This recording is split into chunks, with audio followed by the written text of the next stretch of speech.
Sometimes the most broken souls recognize each other without a single word being spoken. Sometimes all it takes is one person willing to see past the scars to change everything. Up in the Sierra woods lived a dog that had killed its last owner.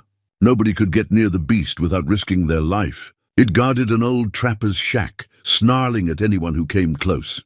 Then Elias Grizz Boone rode into those woods. This old mountain man had his own painful past. When he saw that wild dog, he didn't reach for his gun like other folks would. Instead, he got down from his horse and walked straight toward the animal. He knelt down and spoke soft words. The dog listened. What was it about this mountain man that made a killer dog trust again? Before we jump back in, tell us where you're tuning in from, and if this story touches you, make sure you're subscribed because tomorrow I've saved something extra special for you. The morning mist clung to the Sierra peaks like old memories refusing to fade, and Elias Grizz Boone had learned to appreciate such stubborn things. He sat on the weathered porch of his cabin, carved into the mountainside 15 years ago, with his own calloused hands, watching the sun paint the valley below in shades of gold and amber. The coffee in his tin cup had gone cold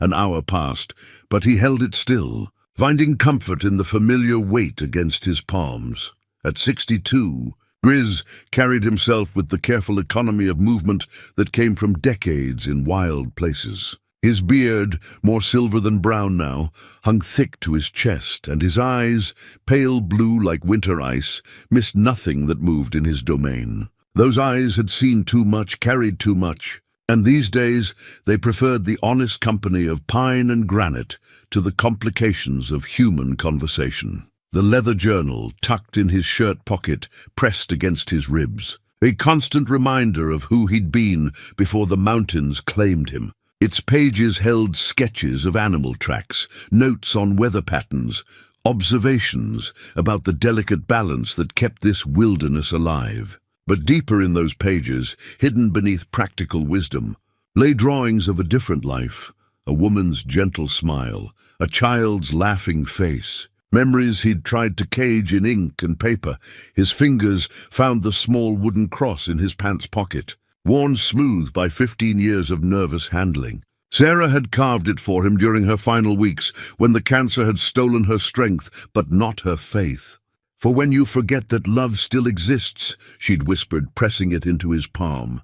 He'd forgotten plenty since then, but somehow his fingers always found their way to that simple piece of cedar. The cabin itself reflected its owner's practical nature and deep solitude. Built from logs he'd felled and stones he'd hauled from the creek bed, it possessed the solid permanence of something made to last. Inside, shelves lined the walls, holding volumes on animal behavior, wilderness survival, and the collected works of men who'd found their peace in places far from civilization.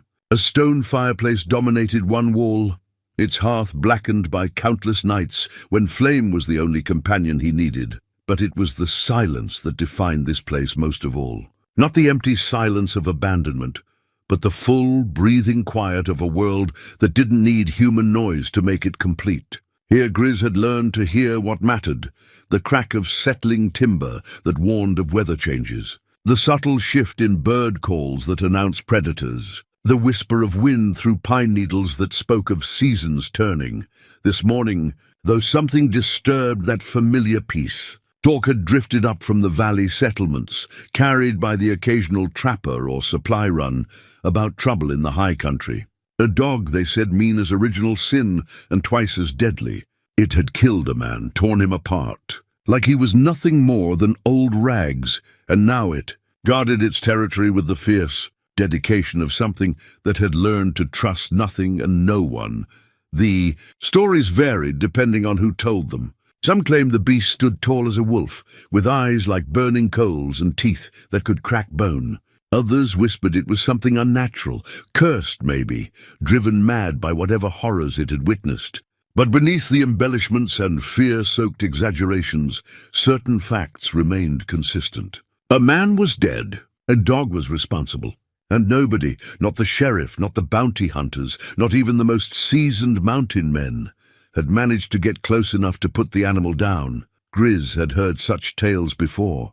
15 years in these mountains had taught him that fear had a way of growing stories like weeds, turning ordinary tragedies into legends that frightened children and gave grown men reason to avoid uncomfortable truths. Still, something about this particular story nagged at him, tugged at knowledge he'd gained through years of reading animal sign and understanding the language that creatures spoke when humans weren't listening. He'd been a different man once, in a different life that felt now like something he'd read in a book rather than lived himself.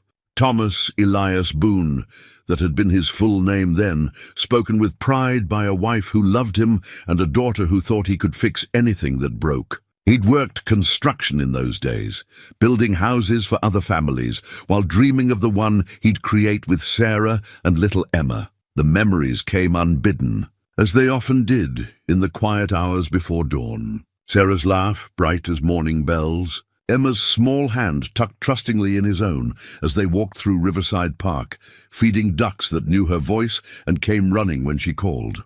The dog they'd had then, a gentle golden retriever named Buster, who'd slept at the foot of Emma's bed and followed her around like a devoted shadow. That life had ended on a Tuesday in October, when a drunk driver ran a red light and took everything that mattered from the world. Sarah died instantly, the doctor said, though Emma held on for 3 days in a hospital bed, surrounded by machines that beeped and hummed, but couldn't call back a spirit that had already decided to follow her mother home. Grizz had sat beside that bed for 72 hours, holding his daughter's hand and promising God anything, his own life, his soul, his eternal damnation, if she'd just open her eyes one more time. God hadn't been interested in negotiating. The funeral had been a blur of faces and flowers and words that meant nothing. Well-meaning friends offered comfort he couldn't accept, spoke of healing time that he couldn't imagine, suggested that maybe someday he'd find love again. He'd nodded and thanked them and counted the hours until he could escape the suffocating weight of their sympathy. The house had become a tomb filled with ghosts. Emma's toys still scattered in her room, Sarah's coffee cup still sitting by the sink where she'd left it that final morning. He'd tried to stay, tried to honor their memory by maintaining the life they'd built together. But every familiar object became a fresh wound, every ordinary moment a reminder of extraordinary loss. So he'd sold everything, house, furniture, the truck Sarah had picked out because it was safe for families, and bought supplies, a horse, and a one-way ticket to the kind of country where a man could lose himself completely. He'd chosen these mountains because they demanded everything from those who came to live among them, and he'd had nothing left to lose. The early years had been harsh education in survival. He'd nearly died that first winter, underestimating the brutality of high-altitude cold and the skills required to extract life from unforgiving landscape. But somehow he'd endured, learned, adapted. The mountains had no interest in his grief, demanded practical competence rather than emotional healing. In their indifference, he'd found a kind of peace. Animals had been his teachers and companions during those learning years. Unlike humans, they approached with honest intention, sought simple things, food, shelter, safety, and offered companionship without trying to fix what couldn't be repaired. He'd studied their behavior with the intensity of a scholar, learning to read their language of posture and sound, to understand the delicate social structures that kept wild communities alive. His reputation had grown slowly among the scattered mountain folk. When livestock went missing or predators threatened homesteads, they'd seek out the hermit who could track anything and seemed to speak the language of wild things. He'd helped when asked, solved problems that others couldn't, and always returned to his solitude when the work was done. Now, sitting on his porch as the sun climbed higher and burned away the morning mist, Grizz felt something stirring in his chest that he hadn't experienced in years. Not curiosity exactly, but a kind of recognition, as if this story of a killer dog carried echoes of something he understood deeply. Pain, perhaps. The kind of hurt that turned love into rage, trust into violence, hope into the desperate need to keep the world at a safe distance. He drained the cold coffee from his cup and stood, joints protesting the movement with the honest ache of accumulated years. Inside the cabin, he gathered supplies, dried meat, basic medical kit, his rifle, and the leather journal that had become his constant companion. If he was going to investigate this situation, he'd do it properly, with the patience and preparation that had kept him alive in wild country as he saddled his horse, a steady mare, named Patience, who'd been his partner. For 8 years, Grizz found himself thinking about Buster, the golden retriever who'd been Emma's devoted friend. That dog had understood something profound about loyalty and love, had possessed an intuitive wisdom about human nature that seemed almost supernatural. When Emma died, Buster had stopped eating, had lain by her empty bed for days until grief finally stopped his gentle heart. Maybe that's what drew him toward this story of a killer dog. Maybe he recognized something of Buster's grief, twisted into rage by circumstances he couldn't yet understand. Or maybe he simply needed to know whether redemption was possible for creatures that had learned to trust only their own capacity for violence. The ride to the high country would take most of the day, through terrain that challenged both horse and rider. But Grizz had time and patience, and a growing certainty that this encounter would matter in ways he couldn't yet predict. Sometimes the broken found each other across impossible distances, drawn by shared understanding of loss and the faint hope that healing might still be possible. He guided Patience onto the narrow trail that led toward the peaks, leaving behind the safety of his known world for whatever waited in the high timber. Behind him, smoke rose from his cabin's chimney, a thin grey line against the morning sky that would guide him home when this business was finished. Ahead lay uncertainty, danger, and perhaps the answer to questions he'd been carrying for 15 years.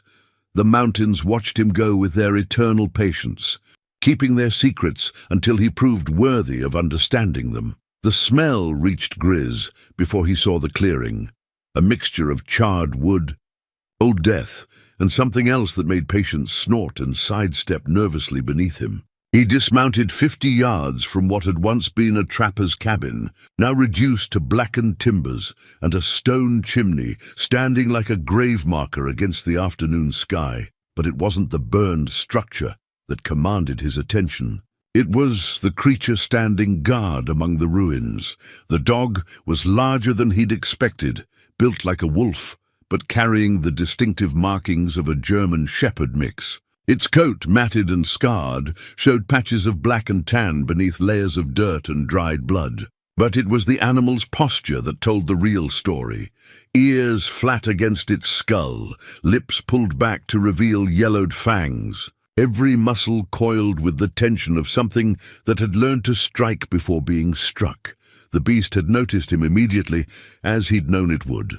Its pale yellow eyes fixed on him with the intensity of a predator, evaluating threat and opportunity. A low growl rumbled from its chest, not loud, but carrying the kind of menace that made smart animals flee and foolish ones freeze in terror. Grizz remained perfectly still, his hands visible and empty, his breathing slow and controlled. Years of working with traumatized animals had taught him the language of approach, how to appear non-threatening, while maintaining the quiet confidence that earned respect. Rather than inviting attack, "Easy now," he said softly, his voice carrying no further than the space between them.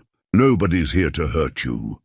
The dog's growl intensified, and it shifted positions slightly, placing itself more directly between Grizz and whatever it was protecting in the ruins. The movement revealed old injuries, a pronounced limp in the left hind leg, scarred patches where fur would never grow again, and something wrong with the way it held its head that suggested damage to one ear, moving with deliberate slowness. Grizz secured Patience's reins to a sturdy pine and began his approach.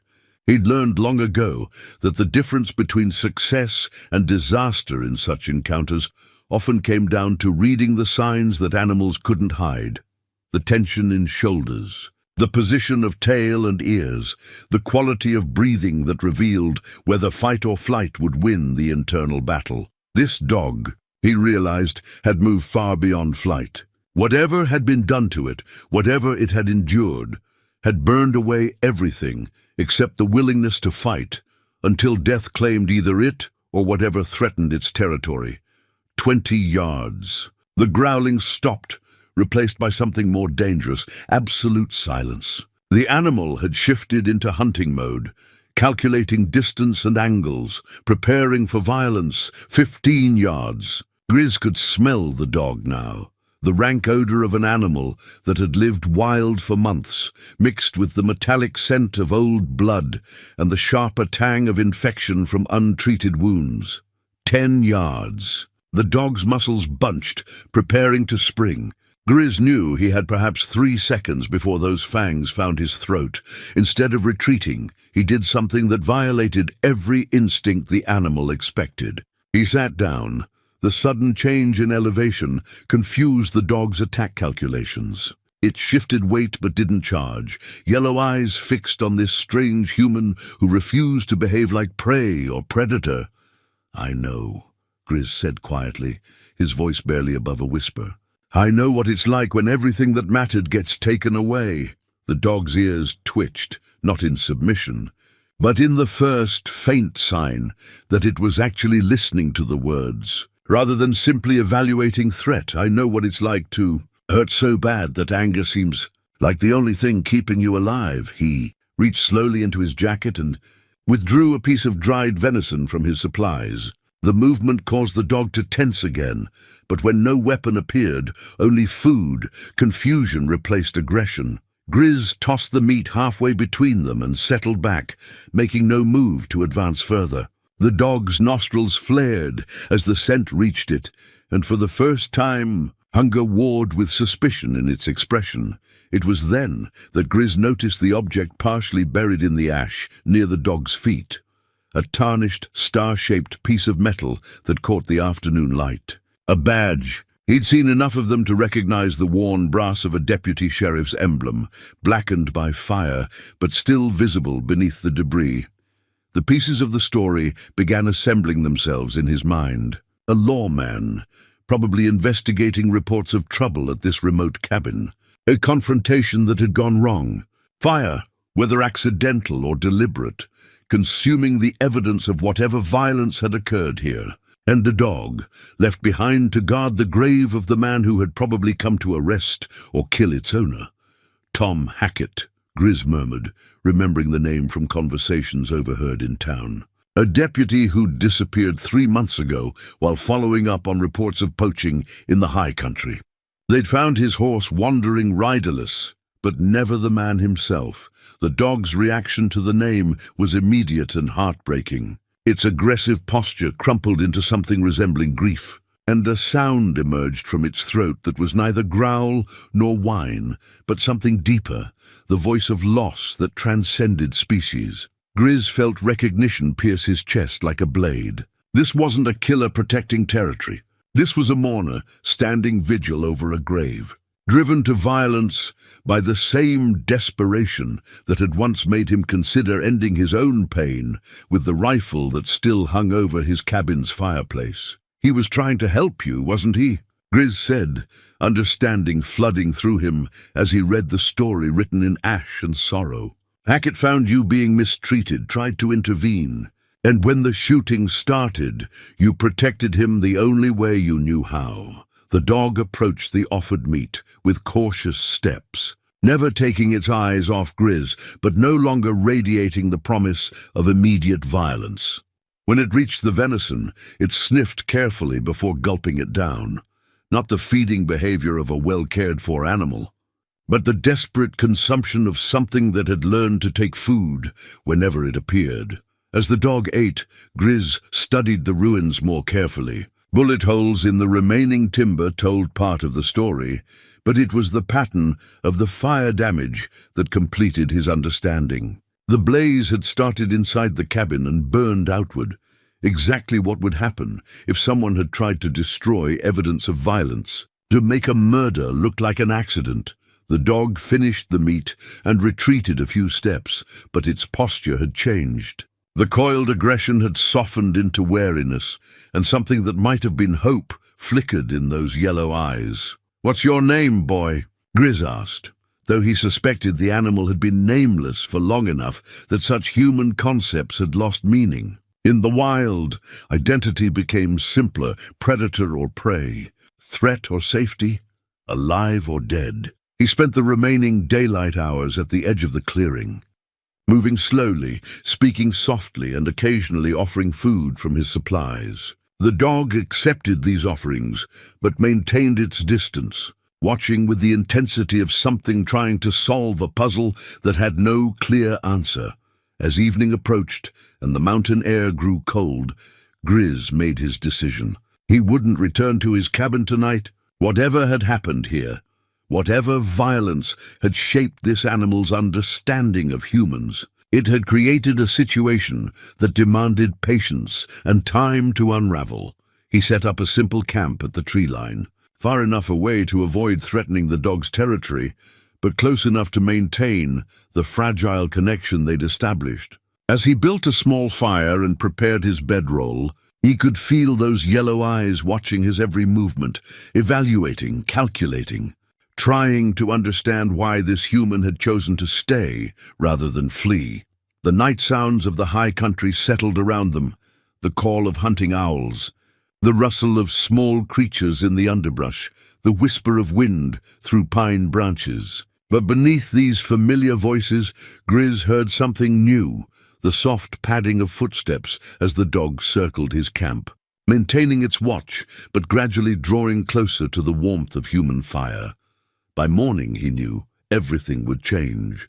He could feel it, in the way the animal's breathing had gradually synchronized with his own, in the subtle shift from pure survival to the first tentative recognition that perhaps, after months of solitary grief, it didn't have to face the world entirely alone.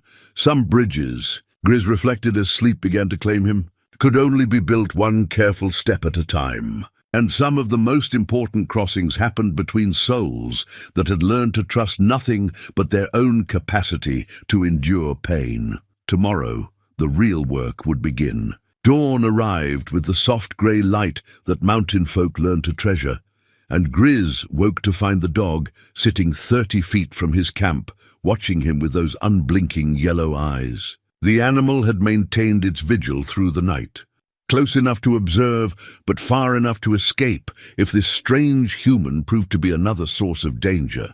Grizz moved slowly as he rekindled his fire, every gesture deliberate and non-threatening. The dog's ears swiveled to track each sound, the scratch of flint on steel, the whisper of kindling catching flame, the soft bubble of coffee beginning to boil in his tin pot. These were domestic sounds, peaceful sounds, and he could see the animal's confusion as it tried to reconcile them with its learned expectation of violence from human beings.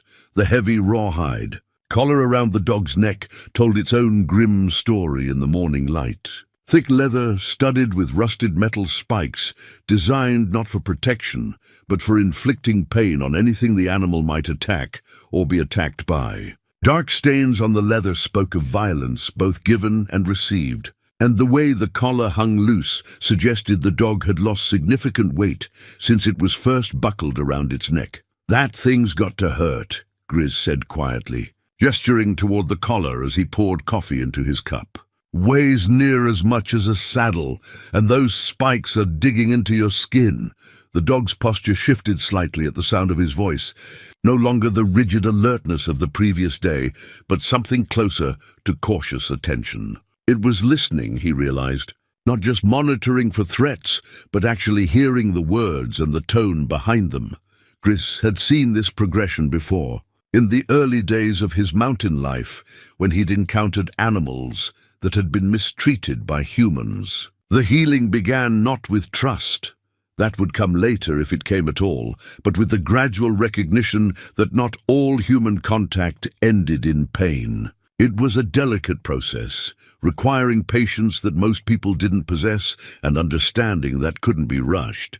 He settled into his morning routine, drinking coffee and eating dried biscuits while maintaining a steady stream of quiet conversation. He spoke about the weather, the country, the small observations that filled a solitary man's days. The dog listened with the intensity of something trying to decode a foreign language. Its head tilted slightly as if certain sounds carried meanings just beyond its comprehension. "Coffee's not much good without proper milk," Grizz commented, warming his hands on the tin cup. "Used to have a neighbor kept Jersey cows, sweetest cream you ever tasted. My Emma, she'd drink it warm from the bucket when Mary wasn't looking." The mention of his daughter brought the familiar ache, but softer now than it had been in years. Somehow, in the presence of this wounded animal, the memories felt less like torture and more like a gift he could finally bear to unwrap. After breakfast, he began the process he'd learned through years of working with traumatized creatures. Food would be the bridge between fear and acceptance, but it had to be offered without expectation, without any attempt to use hunger as leverage for compliance.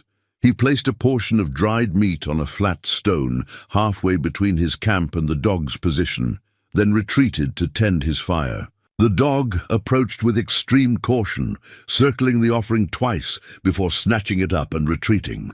But this time, instead of gulping the food desperately, it chewed with something approaching normal eating behavior. Progress. By midday, Grizz had established a pattern. Food offered at regular intervals, always placed in neutral territory, never used as bait to draw the animal closer than it was willing to come. Between feedings, he went about the practical business of making a more permanent camp, gathering firewood, setting up a lean-to for shelter, checking his supplies.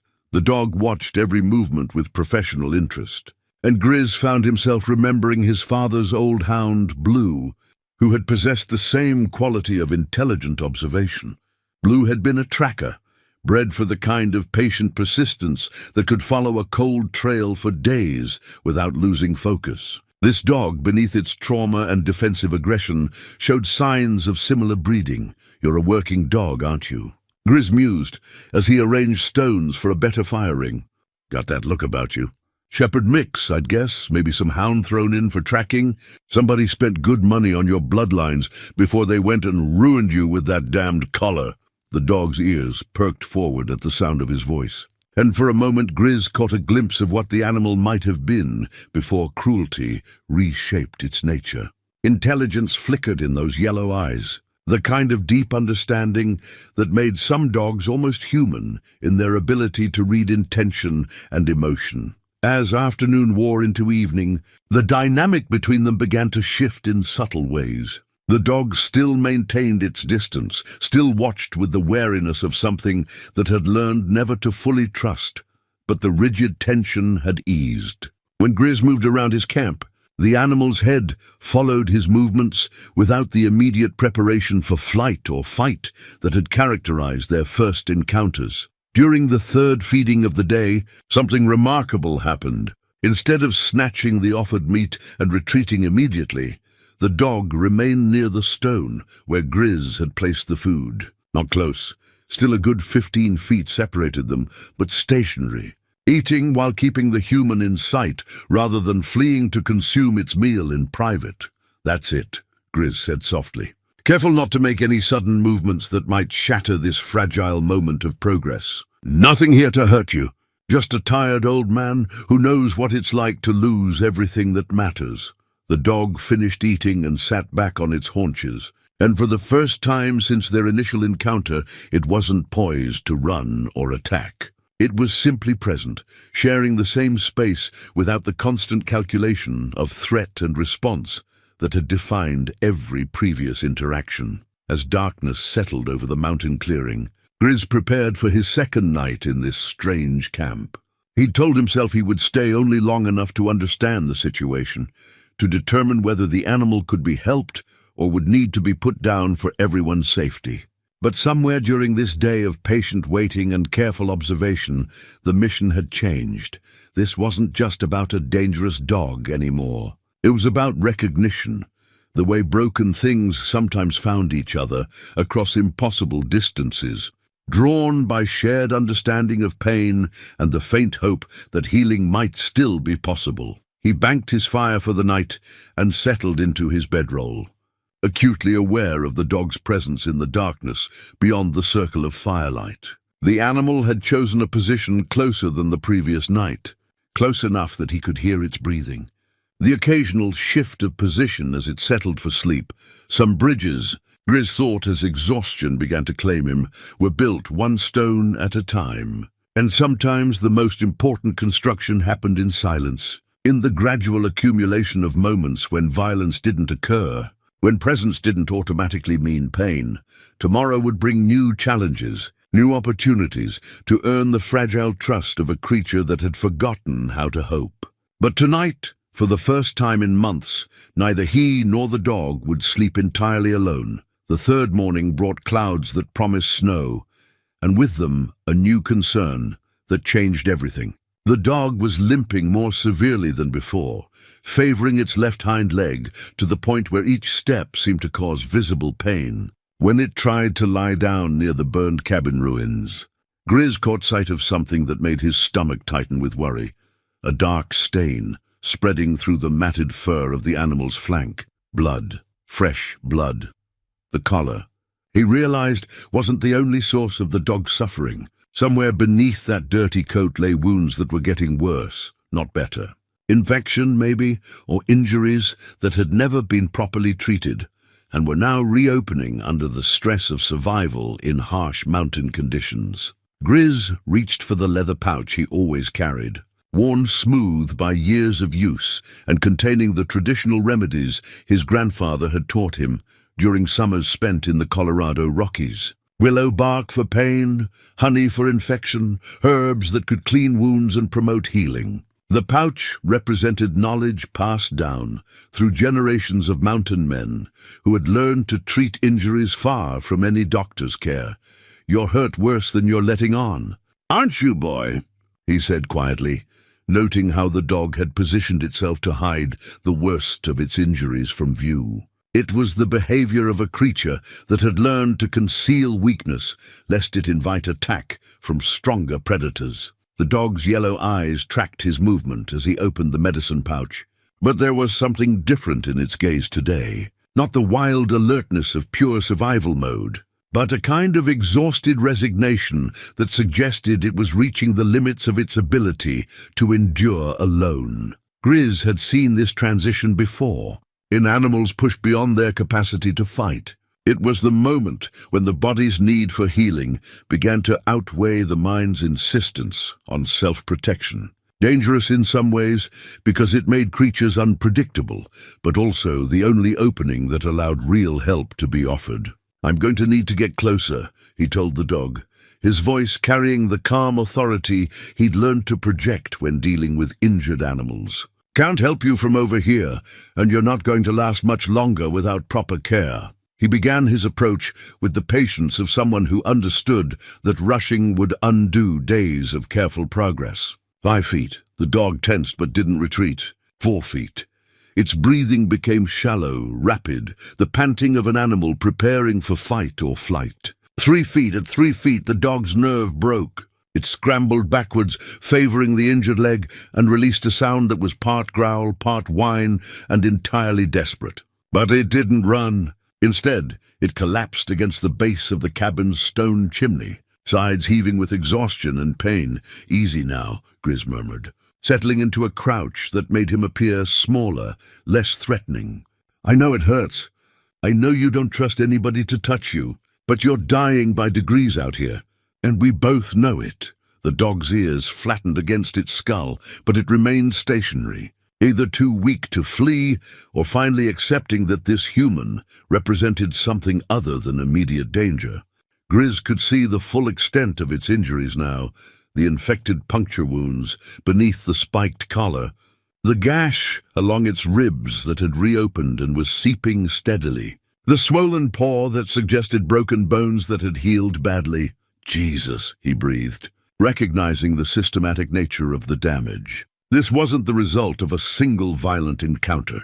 These were the accumulated wounds of prolonged abuse, layer upon layer of cruelty that had shaped the animal's entire understanding of human contact, moving with infinite care. Grizz extended his hand, palm up, stopping well short of actually touching the dog. The gesture was an offering, an invitation without demand, a way of saying that contact could happen on the animal's terms rather than being forced. The dog studied his outstretched hand with the intensity of something trying to solve an impossible puzzle. Every instinct screamed that human hands brought pain, that allowing touch meant accepting vulnerability that led inevitably to more suffering. But something else was working in its exhausted mind, the growing recognition that this particular human had fed it, spoken gently to it, made no aggressive moves despite having countless opportunities.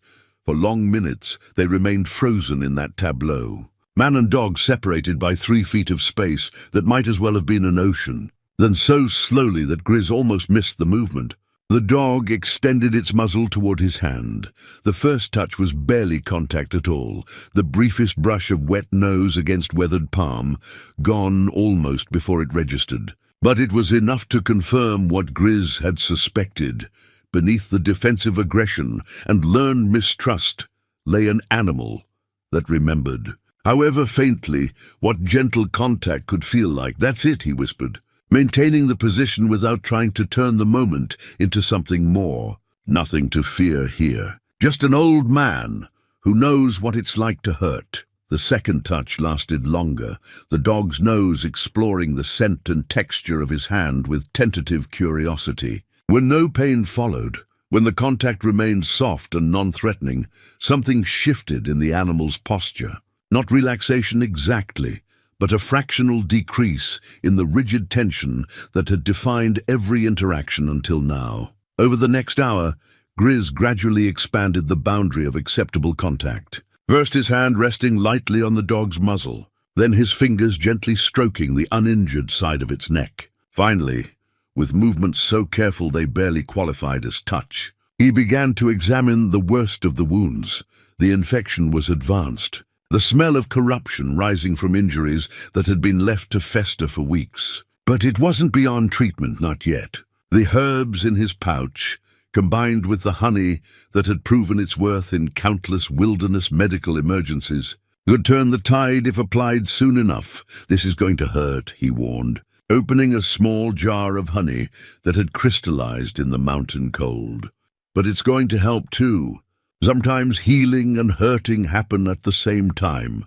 The dog whimpered as he began cleaning the infected wounds, but it didn't pull away. Whether from weakness, resignation, or the first tentative stirrings of trust, it remained still while he worked, applying the old remedies with the skill of someone who had treated injuries in places where help was measured in days rather than minutes. As he worked, Grizz found himself talking, not the purposeful conversation of the previous days, but the kind of stream of consciousness narrative that helped pass time during difficult tasks. He spoke of Emma, of how she'd insisted on helping him bandage every scraped knee and minor cut she encountered, of Sarah, who had possessed an almost supernatural ability to soothe pain with nothing more than gentle touch and whispered comfort, of the golden retriever Buster, who had submitted to Emma's enthusiastic attempts at veterinary care with the patience of a saint.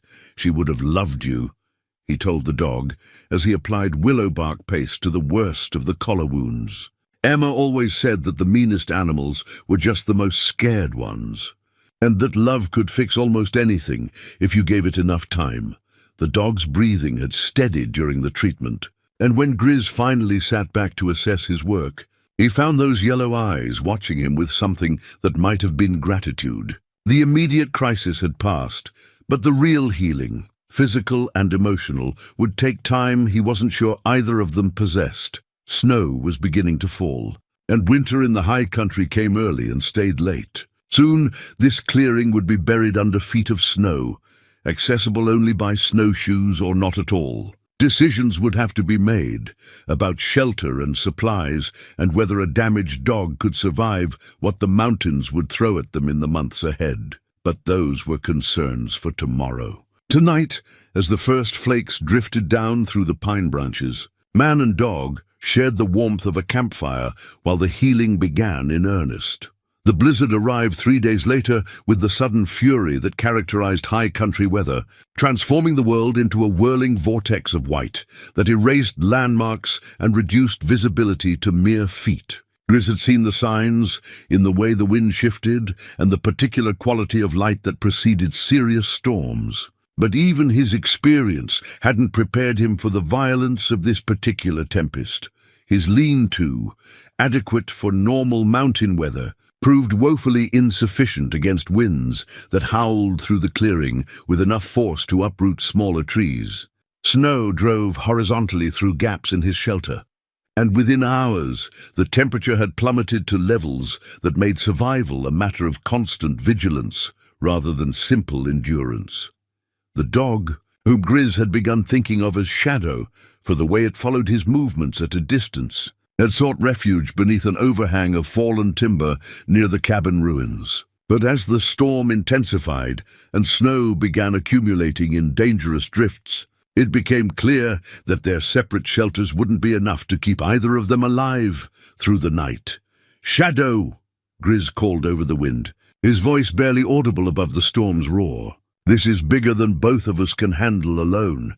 The dog's ears were flattened against the driving snow, its body curled tight in an attempt to conserve heat. The wounds Grizz had treated were healing cleanly, but the animal was still recovering strength lost to infection and prolonged stress. A night exposed to this level of cold would likely kill it, regardless of how tough mountain living had made it. Grizz made a decision that would have seemed impossible just days earlier. Abandoning his inadequate lean-to, he gathered his essential supplies and began constructing an emergency shelter large enough for both man and dog. Using techniques learned during his harshest winters in the mountains, he built a snow cave against the largest remaining wall of the burned cabin, reinforcing it with salvaged timber and his own tarp. The work was exhausting in the thin air and driving wind, but it was also familiar. The kind of desperate construction that had kept him alive during his early years in the mountains when inexperience had left him. Caught in situations that tested the absolute limits of human endurance, Shadow watched these preparations with growing anxiety, clearly understanding that the human was struggling against forces beyond normal control, but uncertain whether this represented opportunity or additional threat. The dog had learned to distrust change, to view any alteration in routine as a potential prelude to violence. "I know you don't want to be enclosed with me," Grizz panted as he shaped the shelter's entrance to minimize wind penetration. "But we're going to freeze separately if we don't work together tonight." When the shelter was complete, crude but functional, large enough for two bodies but small enough to retain heat, Grizz faced the delicate challenge of convincing a traumatized animal to enter what might feel like a trap. Everything in Shadow's learned behavior screamed against accepting confinement with a human, even one who had proven benevolent. The solution came from an unexpected source: Grizz's own exhaustion. After hours of construction in brutal conditions, his body simply gave out. He crawled into the shelter not as part of some elaborate strategy to entice the dog, but because he literally couldn't remain upright any longer. Shadow, watching from its increasingly inadequate refuge, was faced with a choice between certain death from exposure and the unknown risks of sharing confined space with the human who had been feeding and treating it. The decision took nearly an hour, during which the storm continued to intensify and snow began accumulating around the dog's position with alarming speed. Finally, driven by the simple arithmetic of survival, Shadow approached the shelter entrance. Every movement radiated reluctance and ready flight, but the alternative had become unacceptable. The dog paused at the threshold, meeting Grizz's eyes in a moment of communication that transcended species. "I know," Grizz said softly. "I wouldn't want to be trapped with me either, if I'd been through what you have. But sometimes trust is just another word for having no choice left." Shadow entered the shelter with the careful precision of something expecting ambush at any moment. But instead of the violence it had learned to associate with human proximity, It found only warmth and the steady breathing of a man too exhausted to represent immediate threat. The night that followed was a masterclass in gradual adjustment. Initially, Shadow maintained position near the entrance, ready to bolt at the first sign of aggression. But as hours passed and the shelter filled with the shared warmth of two bodies, practical considerations began to override learned fear. The dog was still weak from its recent injuries, and the combination of pain medication from Grizz's herbs and the sudden warmth after days of exposure created a drowsiness that gradually overcame vigilance. By midnight, Shadow had moved closer to the human sleeping form, drawn by the simple animal need for warmth in a hostile environment. Grizz woke several times during the night, always careful not to make sudden movements that might trigger panic in his companion. Each time, he found Shadow a little closer, the dog's defensive positioning slowly giving way to something approaching companionship.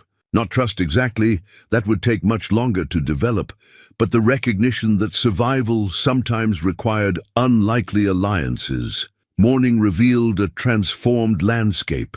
The storm had deposited nearly 3 feet of snow in the clearing, burying familiar landmarks and creating a world that seemed both beautiful and deadly. The temperature had continued to drop during the night, and Grizz's breath formed thick clouds in the frigid air when he cautiously emerged from the shelter. Shadow followed him out, moving with obvious stiffness, but showing none of the panic Grizz had feared might result from their enforced intimacy. The dog stood near the shelter entrance, watching as Grizz assessed their situation with growing concern. They were trapped. The trails that had brought him to this clearing were now impassable, buried under snow that would take weeks to melt, even if no new storms arrived. His supplies, adequate for a few days of investigation, wouldn't sustain 2 lives through an extended siege by winter weather. But perhaps more importantly, their relationship had fundamentally changed during that long night of shared vulnerability. Shadow was no longer maintaining the careful distance that had characterized their previous interactions. Instead, the dog stayed within a few feet of Grizz, not seeking contact, but accepting proximity in a way that suggested the beginnings of pack behavior. "Well, boy," Grizz said, watching his breath fog in the bitter air, "looks like we're in this together now, whether we planned it or not." The dog's tail, which had remained rigidly tucked during all their previous encounters, twitched once in what might have been acknowledgement. It was a small gesture, barely visible, but it represented a crack in the wall of defensive isolation that trauma had built around the animal's heart. As they worked together to dig out enough space around the shelter for basic movement, Grizz found himself remembering other partnerships forged in difficult circumstances. His marriage to Sarah, which had deepened during the challenges of Emma's early illness. His friendship with fellow construction workers who had become brothers through shared labor and mutual dependence. Some bonds, he realized, could only be created under pressure, when survival depended on moving beyond individual limitations and accepting the vulnerability that came with relying on others. He and Shadow were beginning to discover what that kind of partnership might look like, built not on dominance or submission, but on the simple recognition that they were stronger together than apart. The mountain winter stretched ahead of them, promising months of isolation and hardship that would test every aspect of their developing relationship. But for the first time since arriving in this clearing, Grizz felt something other than concern about the challenges ahead. He felt hope. The weeks that followed the blizzard settled into a rhythm that neither man nor dog could have anticipated. Trapped by snow that reached above Grizz's waist in the deeper drifts, they were forced into a partnership that revealed layers of complexity in both their natures. Shadow, no longer the wild creature driven purely by survival instinct, began displaying flashes of the intelligent working dog he had been before trauma reshaped his world.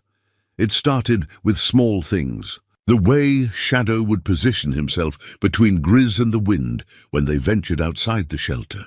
How the dog's ears would swivel towards sounds that human hearing couldn't detect, providing early warning of the avalanches that periodically thundered down from the higher peaks. The careful way Shadow would test the snow's stability before Grizz stepped onto potentially dangerous ground.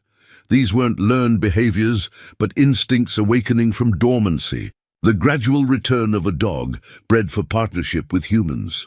Grizz recognized the signs because he'd seen them in his father's hunting. Dogs, the moment when training and genetics converged to create something approaching telepathic, communication between species. But with this awakening came complications that tested both their patience and their developing trust. Shadow had nightmares, violent episodes where he would thrash and snarl at enemies that existed only in traumatic memory. During these episodes, the dog became dangerous again, lost in flashbacks to whatever horrors had shaped his defensive aggression. The first time it happened, Grizz nearly made the mistake of trying to wake Shadow through physical contact. Only years of experience with traumatized animals stopped him from reaching out, saved him from the reflex that would have ended their partnership before it truly began. Instead, he spoke in the calm, steady voice he'd used during Emma's worst fever dreams, anchoring the dog to present reality through sound rather than touch. "Easy, boy. You're safe now. Whatever's chasing you in there, it can't reach you here." Shadow woke gradually, confusion and residual fear clouding his yellow eyes as he struggled to separate nightmare from reality. But when his vision cleared and he saw Grizz sitting nearby, close enough to help, far enough away to avoid triggering defensive reactions, something like relief flickered across his expression. These episodes became part of their routine, occurring every few nights with diminishing intensity as the weeks passed. Grizz learned to recognize the warning signs, the way Shadow's breathing would change during sleep, the small whimpers that preceded the violent thrashing. He developed techniques for guiding the dog back to wakefulness without creating additional trauma, speaking in the gentle cadences that Sarah had once used to soothe Emma's childhood fears. Food became another source of both connection and challenge. Grizz's supplies, stretched to accommodate 2 mouths, required supplementation from whatever the mountain could provide. Shadow proved invaluable in this regard, his nose leading them to cached stores that other animals had hidden before winter's arrival. But sharing food also meant confronting the dog's deeply ingrained resource guarding, the defensive behavior that made him dangerous when eating. It took patience and careful conditioning to teach Shadow that food didn't need to be defended in their partnership. Grizz began by eating his own meals in plain sight, demonstrating through repetition that consumption didn't require aggressive protection. Gradually, he moved closer during Shadow's feeding times, always stopping at the first sign of tension, never pushing beyond the dog's comfort level.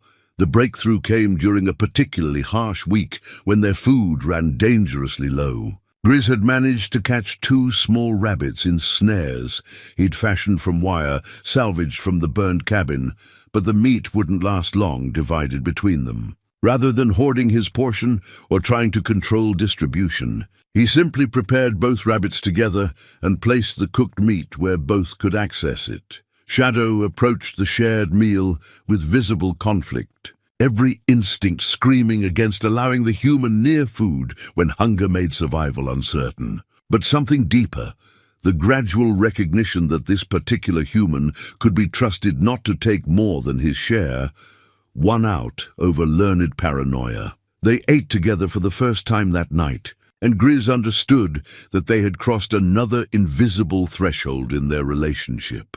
Trust around food was fundamental in the animal world, the foundation upon which all other cooperation was built. As January melted into February and the days began to lengthen perceptibly, their shelter evolved from emergency refuge into something approaching a home. Grizz used his construction skills to improve their living conditions, adding storage for their dwindling supplies and creating better ventilation that reduced the condensation problems that plagued snow shelters. Shadow contributed by keeping watch during Grizz's work periods, his enhanced senses providing security that allowed the human to focus completely on necessary tasks. But it was during the quiet evening hours, when work was done and they huddled together for warmth around their small fire, that the most significant changes occurred. Grizz found himself talking to Shadow in ways he hadn't spoken to another living creature since Sarah's death. Not the careful conversation of animal training, but the stream of consciousness, sharing that characterized genuine companionship.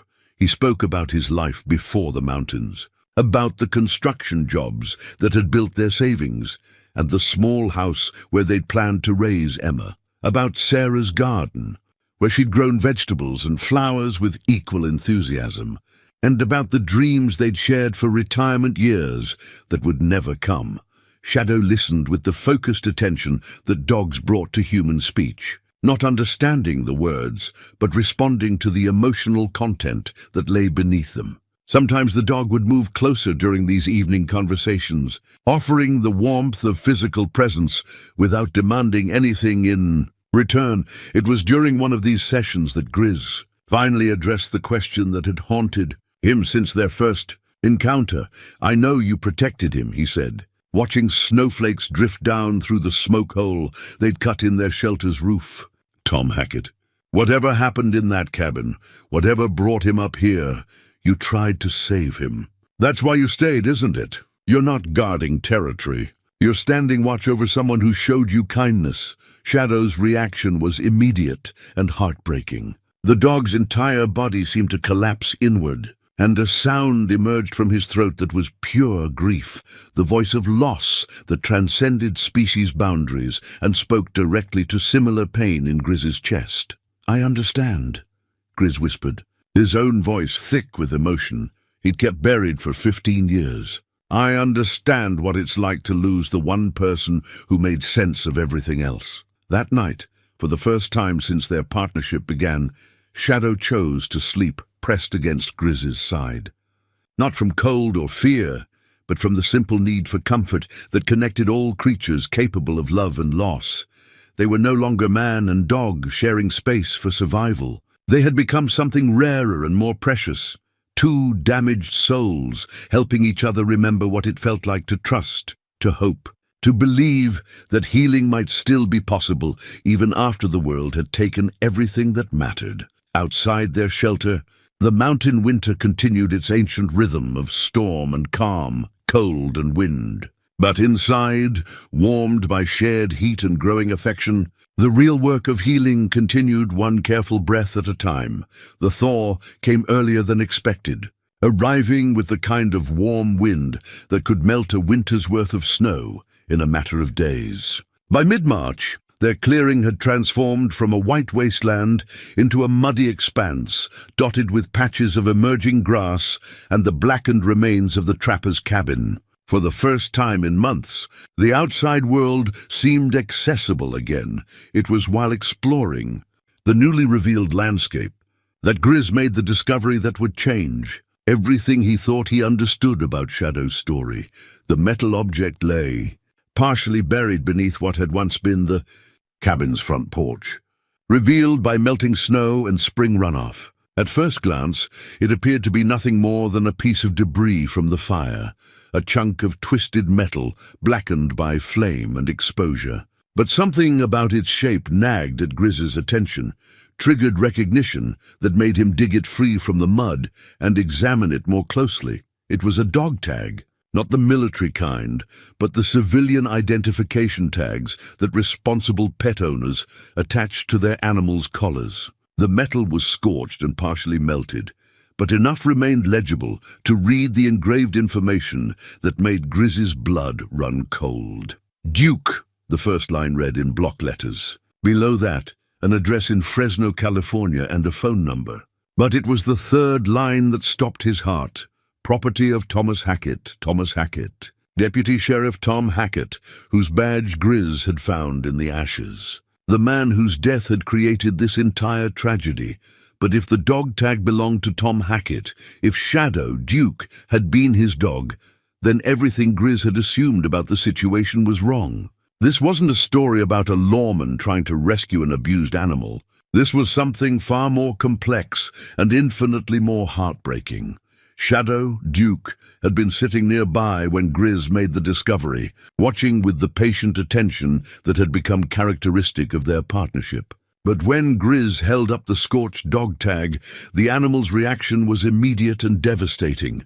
The dog began to shake, his entire body trembling with recognition and remembered trauma. A sound emerged from his throat that was part whine, part howl, and entirely grief-stricken.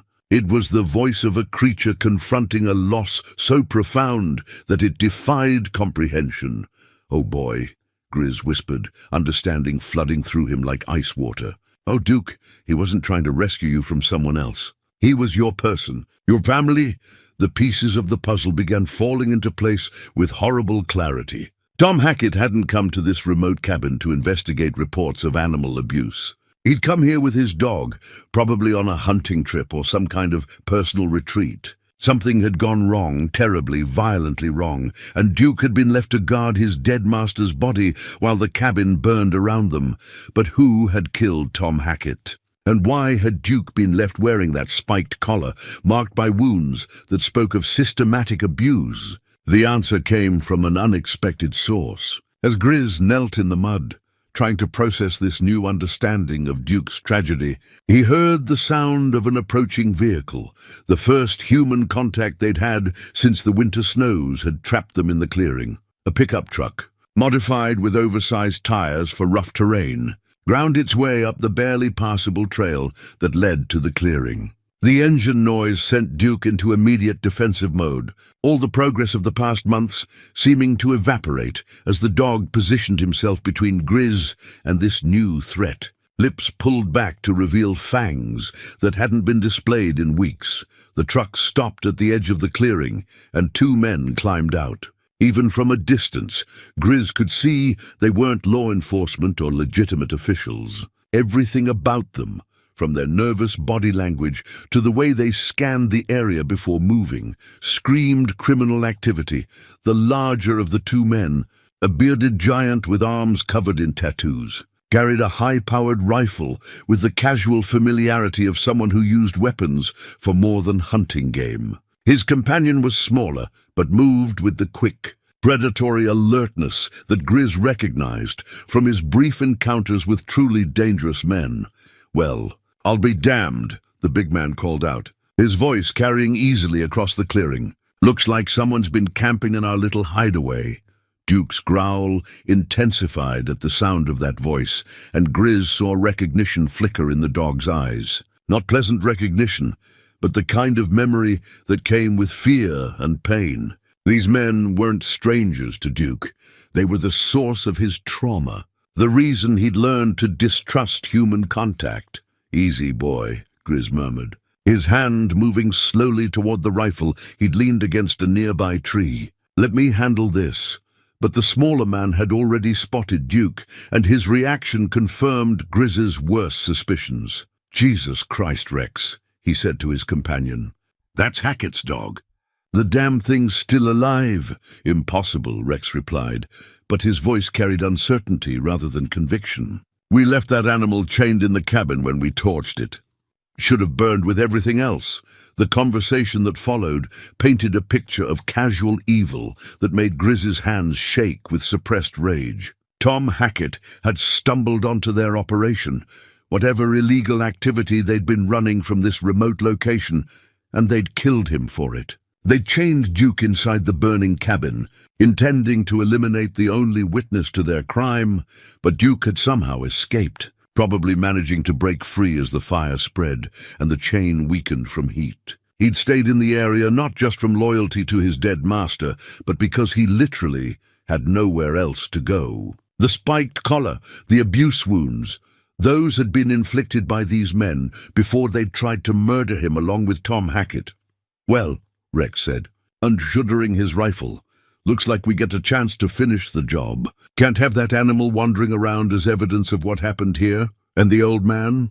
the smaller one asked, gesturing toward Grizz.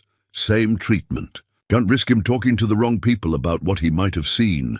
The casual way they discussed murder told Grizz everything he needed to know about the kind of men he was facing. These weren't desperate criminals driven to violence by circumstances. They were predators who killed with the same emotional investment most people brought to swatting flies. Duke had moved closer to Grizz during this exchange, no longer displaying aggression toward his human companion, but rather positioning himself as a partner in whatever defense they might mount. The months of shared survival had created a bond that transcended the dog's traumatic memories of other humans. "You boys picked the wrong day to come back here," Grizz said, his voice carrying a quiet authority that made both men hesitate.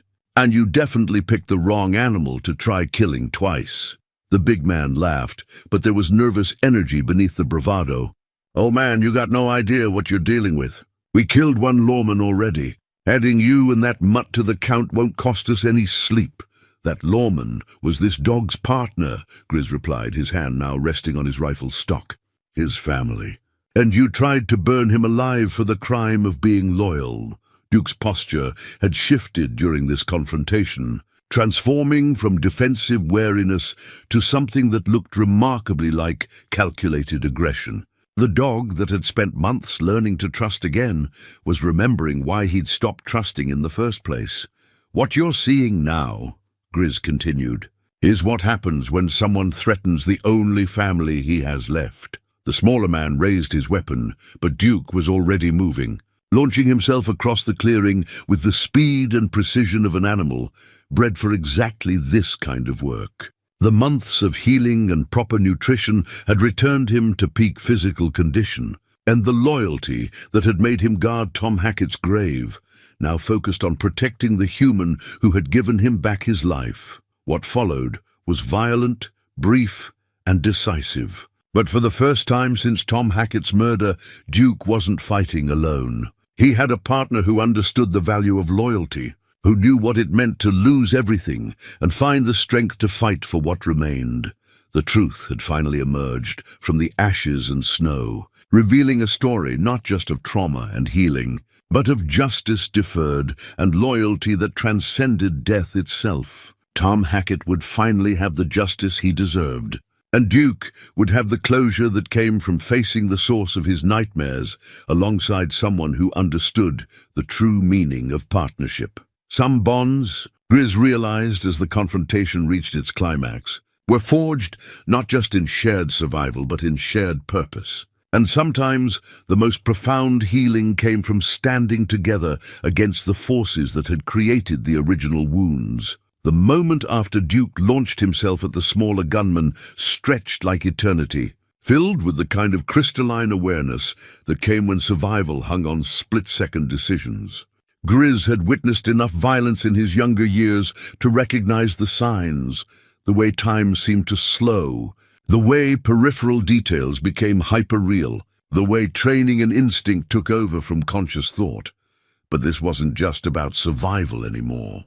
This was about justice for Tom Hackett, closure for Duke, and the kind of reckoning that had been building since that first terrible night when good men died and killers walked away unpunished. The smaller gunman screamed as Duke's weight carried him to the ground, the rifle spinning away across the muddy clearing. But Rex, the larger man, was already raising his weapon, and Grizz knew that Duke's courage had bought them only seconds before superior firepower tipped the balance back toward the killers. Grizz's own rifle came up smooth and fast, muscle memory from decades of mountain living overriding the arthritis in his joints and the tremor that had developed in his hands over recent years. The sight picture was clean, the distance manageable, the target clearly defined. But as his finger began to tighten on the trigger, something made him hesitate. Not conscience. These men had forfeited any claim to mercy when they'd chained Duke in a burning building. But strategy. Dead men couldn't answer questions, couldn't provide the kind of testimony that would clear Tom Hackett's name and ensure that justice extended beyond this remote clearing. "Don't move another inch," Grizz commanded, his voice carrying the kind of authority that came from absolute conviction. "Drop the rifle and step away from it." Rex froze, caught between the immediate threat of Grizz's weapon and the ingrained arrogance that had made him believe he could return to this place without consequences. "You don't know what you're doing, old man. You got no idea what kind of hornet's nest you're kicking over." "I know you murdered a lawman and tried to kill his dog," Grizz replied, his rifle steady despite the adrenaline coursing through his system. I know you've been running some kind of operation from this location, and I know you came back here because you thought you'd left evidence that could put you away for life.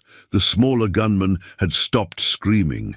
Whether from shock or blood loss, Grizz couldn't determine. Duke stood over him, no longer attacking, but clearly prepared to resume violence at the first sign of threat.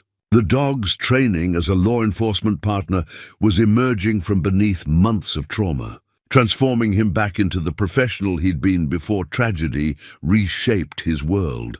"Smart dog," Rex observed, but his casual tone didn't hide the calculation in his eyes. Smarter than his last partner, anyway. Hackett thought he could just walk in here and arrest us like we were some small-town drunks.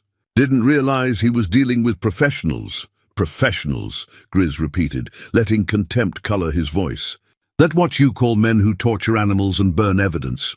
"Call it whatever makes you feel righteous," Rex said. "Fact remains, you're outnumbered and outgunned. My partner over there ain't dead, just scratched up some. And we got friends who know where we are." But even as he spoke, Rex's eyes were moving, calculating angles and distances, looking for the opening that would let him turn the situation back in his favor. Grizz had seen the same predatory assessment. In the eyes of wounded bears and cornered mountain lions, the moment when desperation transformed caution into explosive violence. The standoff stretched across several heartbeats, each man waiting for the other to make the first mistake. But it was Duke who broke the stalemate, his enhanced hearing detecting something that human ears couldn't perceive. The dog's head swiveled toward the trail that led down from the clearing, ears pricked forward in the alert posture that indicated approaching movement. A moment later, Grizz heard it too, the sound of multiple vehicles making their way up the treacherous mountain road. Rex's expression shifted from calculating menace to something approaching relief. "Told you we had friends coming," he said. "Now you got a choice to make, old man. Surrender peaceable-like, and maybe we'll make this quick for you and the dog." But Grizz was listening to the approaching engines with the trained ear of someone who had spent years in remote country, learning to identify threats by sound alone. These weren't the modified pickup trucks or ATVs that criminals might use for backcountry operations. The steady rumble and coordinated movement suggested official vehicles, police cruisers or sheriff's department trucks equipped for mountain terrain. "I don't think those are your friends," Grizz said quietly. The first vehicle appeared at the clearing's edge just as Rex realized his mistake. A sheriff's department SUV, followed closely by two more official vehicles and what looked like a state police cruiser. Doors began opening before the engines shut off, and armed officers emerged with the coordinated precision of a planned operation. "This is Sheriff Martinez," a voice called across the clearing through a bullhorn. "Nobody move. We have the area surrounded." Rex's face went through a series of expressions: confusion, anger, and finally the desperate resignation of a man who understood that his options had just narrowed to surrender or suicide. His finger twitched toward his rifle's trigger, but Duke's warning growl reminded him that movement would bring immediate consequences. "How?" Rex demanded, his voice tight with frustrated rage. Grizz nodded toward the muddy ground, where the scorched dog tag still lay where he'd dropped it. "Sometimes evidence has a way of surviving, even when you try to burn it. And sometimes the law takes longer to arrive than you expect, but it arrives all the same." The truth was more complex than Grizz was willing to explain, while armed killers still posed a threat. Before the snows had trapped them in the clearing, he'd managed to send word down to the valley settlements about his investigation into Tom Hackett's disappearance. The message had eventually reached Sheriff Martinez, who had been conducting his own quiet investigation into his missing deputy's fate. Martinez was a methodical man who understood that mountain justice sometimes moved at its own pace. Rather than rushing into a situation he didn't fully understand, he'd waited for winter to break and gathered the resources necessary to do the job properly. Federal agents, state investigators, and enough manpower to ensure that whatever they found in this remote clearing would be handled with the thoroughness that Tom Hackett's murder deserved. Rex Bullard, Sheriff Martinez called as he approached with weapon drawn. "Marcus Teeter, you're both under arrest for the murder of Deputy Sheriff Thomas Hackett." The smaller man, Marcus, groaned from his position on the ground, finally showing signs of consciousness despite the blood that stained his jacket. Duke maintained his position over the wounded criminal, but his posture had relaxed slightly at the appearance of law enforcement officers. Something in the dog's genetic memory recognized these as the good guys, the ones who wore badges like his fallen partner. "Sheriff," Grizz called, careful to keep his own weapon visible, but pointed safely away from the approaching officers. "This is Tom's dog. His name is Duke. He's been guarding this place since the murder, waiting for someone to come looking for answers." Martinez paused in his approach, studying the dog with the assessment of someone who understood the bond between law enforcement officers and their K9 partners. "He's been up here all winter, with me," Grizz confirmed.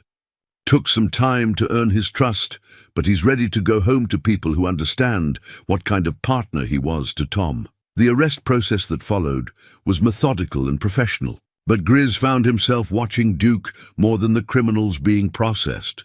The dog seemed to understand that this moment represented closure, that the long vigil over his partner's grave was finally ending with the kind of justice that Tom Hackett would have wanted, as Rex and Marcus were.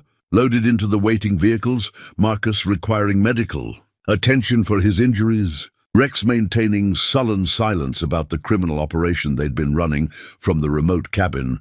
Duke moved to stand beside Grizz, not seeking protection or comfort, but offering partnership in the face of official authority that might have been intimidating to a dog with less training. "He's been through hell," Sheriff Martinez observed, crouching down to let Duke sniff his extended hand. "But he looks like he's ready to come back to work, if that's what he wants." Duke's response was immediate and telling. Instead of the defensive wariness that had characterized his interactions with humans for months, he stepped forward and placed his nose against Martinez's palm. It was the greeting of a professional K9 officer acknowledging a fellow law enforcement professional, not submission, but recognition and respect. "What about you?" Martinez asked, looking up at Grizz. "We're going to need your testimony about what happened here, about what you witnessed during your time with Duke." Grizz nodded, understanding that his role in this story was far from over. There would be trials, depositions, and the long process of ensuring that Tom Hackett's killers faced the full consequences of their crimes. But more than that, there would be the question of what came next for Duke, and whether the healing they'd accomplished together was strong enough to survive the transition back to a world of human institutions and official procedures. "One thing at a time," Grizz said, his hand resting gently on Duke's head. "First, we make sure these men pay for what they did to Tom. Then we figure out what comes next." Duke leaned slightly into the contact, a gesture that spoke of trust earned through shared hardship and mutual loyalty. Whatever challenges lay ahead, they would face them as they had faced the mountain winter, together, with the kind of partnership that transcended species and circumstance. The long wait for justice was finally over, but the real test of their bond was just beginning. The federal courthouse in Fresno buzzed with the controlled energy that surrounded high-profile criminal trials, but Grizz felt the familiar weight of mountains calling to him as he sat in the witness waiting room.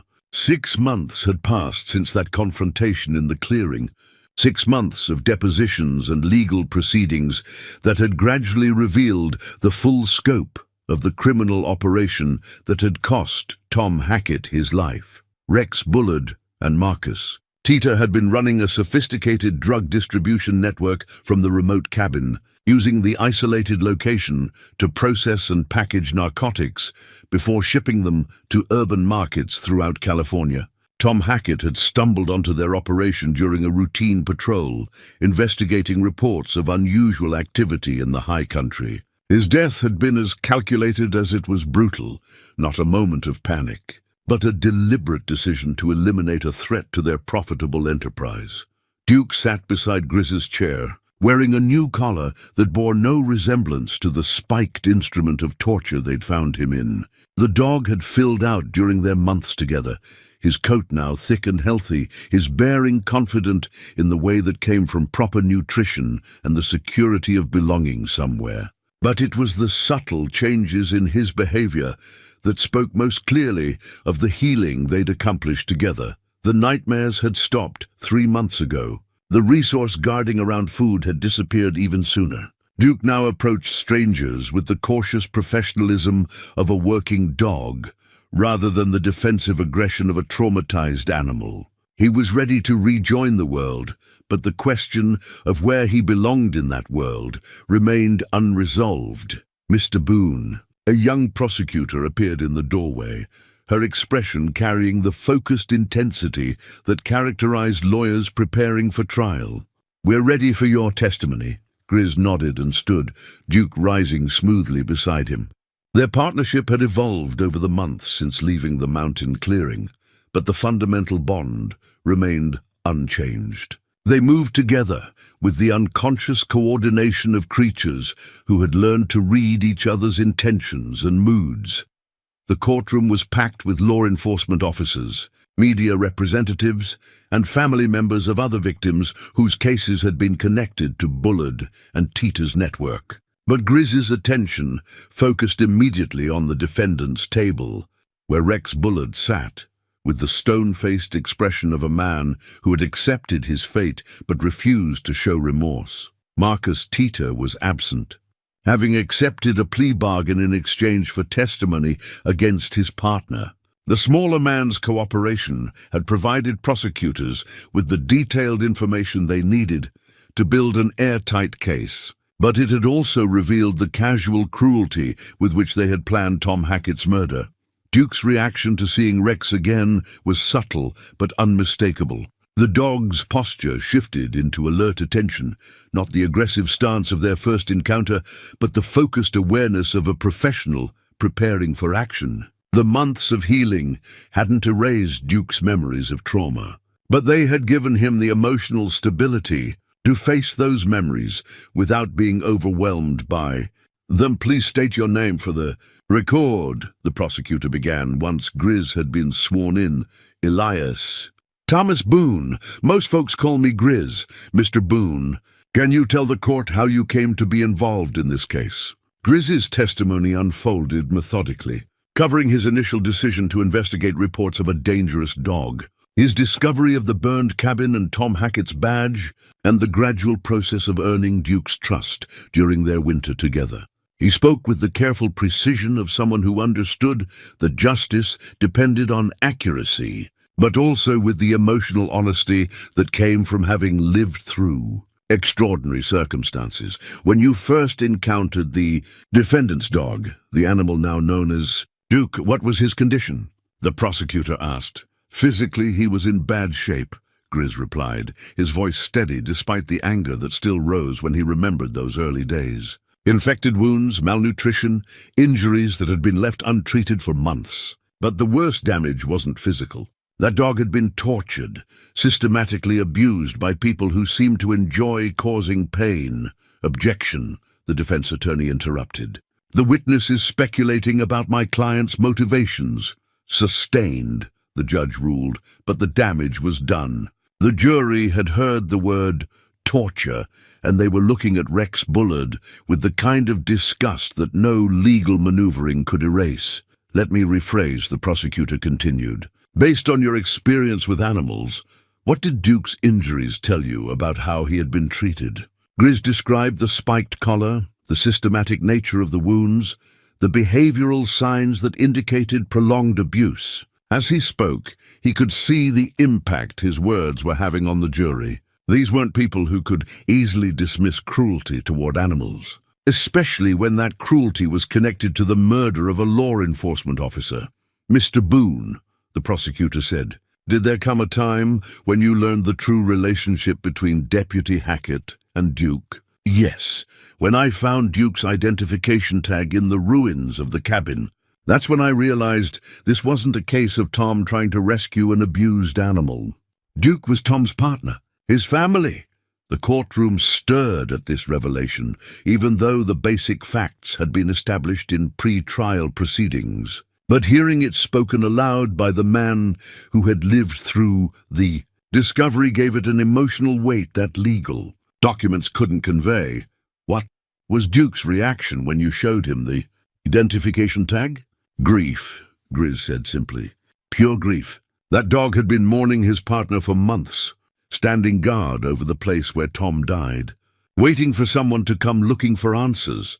Rex Bullard's expression never changed, but something flickered in his eyes, perhaps recognition that his attempt to destroy all evidence of his crimes had failed in the most fundamental way possible. Duke was alive, healed, and ready to bear witness to the truth of what had happened in that remote clearing. The defense attorney's cross-examination came with the predictable aggression of someone trying to create reasonable doubt where none existed. But Grizz had testified in enough civil proceedings during his construction days to remain unshaken by legal theatrics. Mr. Boone, the defense attorney began, isn't it true that you have no formal training in animal behavior or veterinary medicine? That's correct, Grizz replied calmly. But I've been working with animals in the wild for 15 years. Sometimes experience teaches what books can't, and during this supposed bonding period with my client's alleged victim, did you ever consider that the animal might have been aggressive due to rabies or other diseases rather than abuse? Grizz's jaw tightened slightly, but his voice remained steady. A rabid animal doesn't show the kind of selective aggression Duke displayed. He was protective of specific territory and hostile to specific humans. That's trauma response, not disease. The questions continued for another hour, each one designed to cast doubt on Grizz's credibility or interpretation of events. But the defense attorney was fighting a losing battle, and everyone in the courtroom knew it. The physical evidence was overwhelming. Marcus Tita's testimony had provided devastating details about the murder, and Duke's very presence served as a living reminder of the crimes committed. It was when the prosecutor called Duke to demonstrate his training that the emotional climax of the trial occurred. The dog had been certified to give evidence in court proceedings, a rare but legally established procedure for K-9 officers who had witnessed crimes. Sheriff Martinez, who had taken temporary custody of Duke pending the trial's outcome, led the dog to a position in front of the jury box. Duke moved with the professional precision that months of renewed training had restored, but his eyes never left Rex Bullard's face. "Duke, sit," Martinez commanded, and the dog complied immediately. His posture alert but controlled. "Your Honor," the prosecutor addressed the judge. Duke was Deputy Hackett's certified K-9 partner for 3 years before the murder. He was present during the events that led to his partner's death and has been trained to identify individuals through scent recognition. The judge nodded. "Proceed, Counselor." "Duke," the prosecutor said, approaching the dog with the evidence bag containing clothing items from various individuals, including both defendants. "Search." What followed was a textbook demonstration of K-9 evidence detection. Duke methodically sniffed each item, showing no reaction to most of them. But when he reached the clothing taken from Rex Bullard's arrest, his entire demeanor changed. The dog's hackles rose slightly, not in aggression, but in the kind of alert recognition that indicated positive identification. He sat immediately. The train signaled for a successful search, but his eyes remained fixed on Rex Bullard with unmistakable intensity. "Duke, show me," the prosecutor commanded. The dog rose and walked directly to the defendant's table, stopping in front of Rex Bullard and sitting again. The identification was clear, professional, and devastating in its implications. Rex Bullard, who had maintained stoic silence throughout the proceedings, finally spoke. "That proves nothing," he said, his voice carrying the desperate edge of a man watching his last hope disappear. "Dogs can be trained to do anything. Doesn't mean what happened up there was anything other than self-defense." But his protest rang hollow in the face of Duke's calm professionalism. This wasn't a traumatized animal driven by fear or vengeance. This was a trained law enforcement officer doing his job, identifying the man who had murdered his partner and tried to kill him. The prosecutor's closing argument was masterful in its simplicity. She recounted the evidence methodically: the drug operation, the premeditated murder, the attempted destruction of evidence, and the systematic abuse of a law enforcement animal. But it was her final words that resonated most powerfully with the jury. Tom Hackett died doing his job, protecting his community from criminals who thought they could operate with impunity in remote areas where the law couldn't reach them. His partner, Duke, survived not just to tell his story, but to remind us that justice doesn't have a statute of limitations. Some bonds between partners, between those who serve and those they protect, transcend death itself. She gestured toward Duke, who sat beside Sheriff Martinez with the quiet dignity of a professional who had completed his mission. That dog spent months guarding the scene of his partner's murder, waiting for someone to come looking for the truth. He found that someone in Elias Boone, a man who understood that healing and justice could happen simultaneously. Together, they brought Tom Hackett's killers to face the consequences of their crimes. The jury deliberated for less than 2 hours. When they returned, their faces carried the grim satisfaction of people who had reached a decision they could live with. "We find the defendant, Rex Bullard, guilty on all counts," the foreman announced. Rex Bullard's shoulders sagged as the verdict was read, but he showed no other emotion. Marcus Tita, watching from the gallery where he waited for his own sentencing hearing, closed his eyes and seemed to age 10 years in an instant. But for Grizz, sitting in the back of the courtroom with his hand resting on Duke's head, the moment brought not triumph, but a quiet sense of completion. Tom Hackett finally had his justice. Duke had fulfilled his duty as a law enforcement officer. And somehow, in the process of healing a traumatized animal, Grizz had found a piece of his own soul that he'd thought was lost forever. The long wait was over. Justice had been served, and now they could all begin the process of deciding what came. Next in lives that had been forever changed by tragedy and transformed by the power of loyalty that transcended species and circumstance. 1 year later, the morning mist clung to the Sierra Peaks with the same stubborn persistence that had greeted Grizz on countless other dawns. But everything else had changed in ways both subtle and profound. He sat on his cabin porch, watching Duke patrol the perimeter of their property with the careful attention of a professional who took security seriously, but no longer expected every shadow to hide a threat. The dog had grown into his new life with the adaptability that characterized working animals who understood their purpose. Sheriff Martinez had offered him a position with the K9 unit, recognizing that Duke's skills and experience made him valuable despite the trauma he'd endured. But when the time came to make that decision, Duke had chosen differently. He'd chosen to stay with Grizz.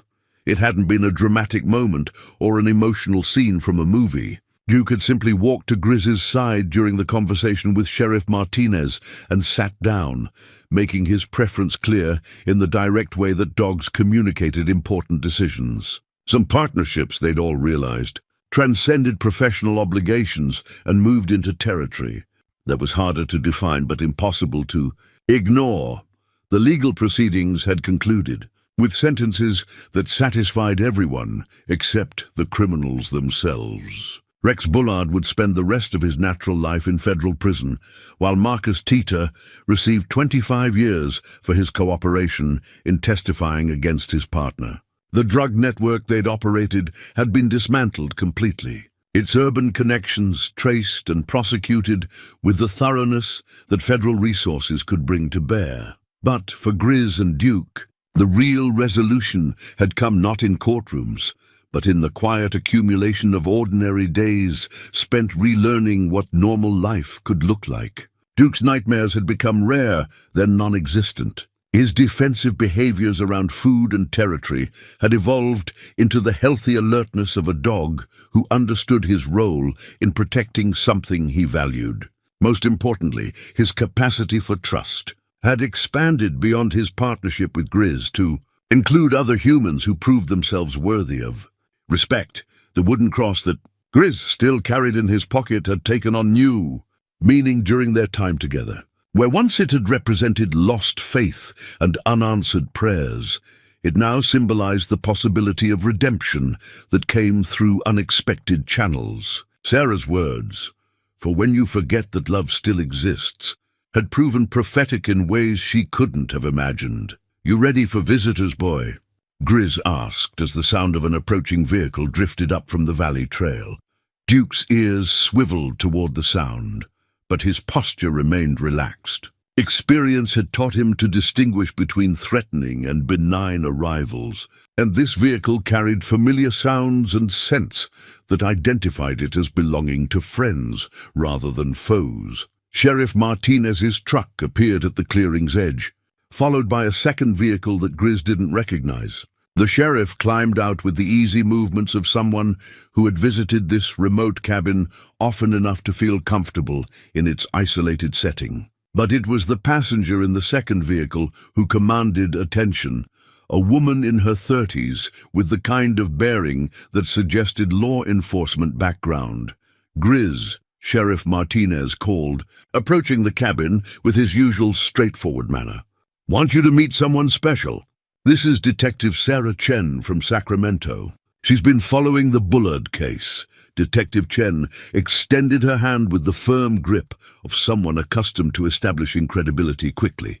"Mr. Boone, I've read your testimony multiple times. What you accomplished with Duke is remarkable." Duke approached the newcomers with professional courtesy, allowing them to pet him while maintaining the slight reserve that characterized his interactions with strangers. He was friendly but not effusive, social but still clearly bonded to Grizz in ways that went beyond normal human-dog relationships. "Actually," Detective Chen continued, "I'm here because we have a proposition for both of you. Over coffee that steamed in the morning air." She outlined an opportunity that neither Grizz nor Duke could have anticipated. A program was being developed to train teams specifically for cold case investigations, experienced handlers paired with dogs who had demonstrated exceptional abilities in evidence detection and tracking. The work would involve traveling to remote locations, investigating cases that conventional law enforcement had been unable to solve, and providing closure for families who had waited years for answers. "It's not traditional police work," Detective Chen explained. "More like consulting, with the freedom to work cases that interest you and the resources to do the job properly. The program needs people who understand that some investigations require patience and unconventional approaches." Grizz found himself thinking about Tom Hackett, about the months that Duke had spent guarding his partner's grave while waiting for someone to come looking for the truth. How many other unsolved cases involved similar stories of loyalty and loss, of evidence waiting to be discovered by people willing to look beyond conventional investigative techniques? "What do you think, Duke?"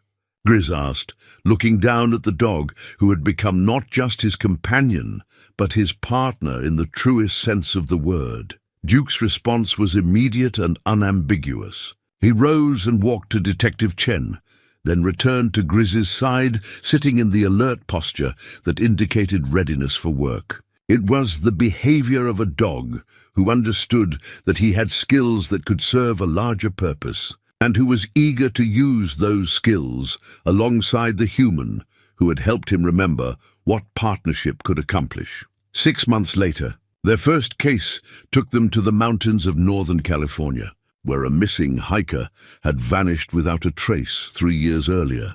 It was the kind of investigation that required patience, wilderness skills, and the ability to read sign that others had missed. Working together, following leads that seemed impossibly cold, they found evidence that led to the recovery of remains and the arrest of a killer who had thought himself safely beyond the reach of justice. The success brought other cases, other opportunities to provide closure for families who had waited too long for answers. Each investigation reinforced the bond between man and dog while serving a purpose that honored the memory of Tom Hackett and the partnership he had shared with Duke.